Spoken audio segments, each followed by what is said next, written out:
I think having played international rugby for, gosh, 15 years or something like that, was great, and I loved it, and I wouldn't change, any part of that at all.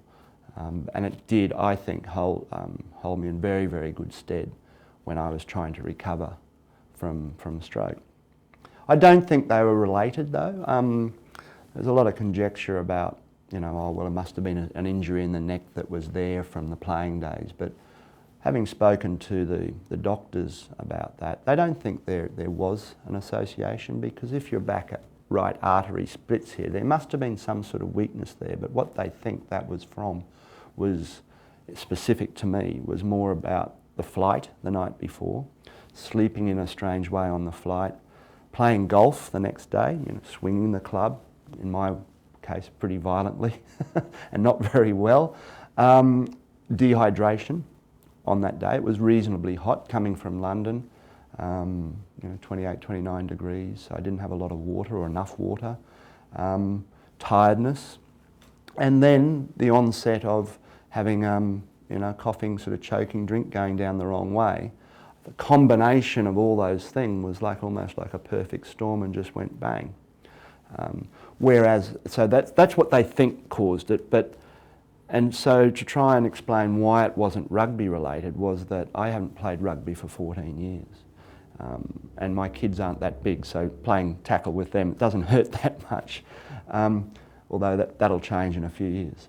But if I had an injury from rugby in the back right artery or neck region there, over those 14 years, I would have had some symptoms, and I had none. In fact, I had no symptoms the night leading into that night at all. I was happy, I was relaxed. I was tired because I'd just flown and played golf all day, but no more than normal. And it was a normal, relaxed, calm, not drunk at any stage, and it just happened. So, I mean, and it happened to me. I'm fit, I don't smoke, I don't do any of those, So it's, but being a rugby player who knew, and just a sportsman who knew about their body, knew about achieving things.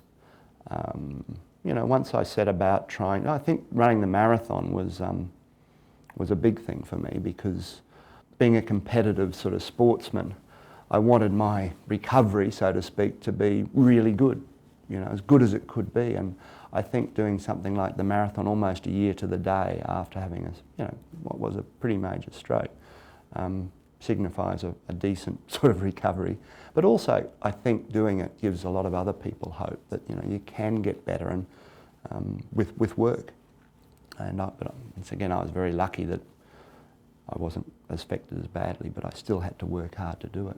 There is a relationship there between being a sportsman, but nothing was as hard in my rugby career as that first week after a stroke in intensive care. I don't want to go through that again, I tell you.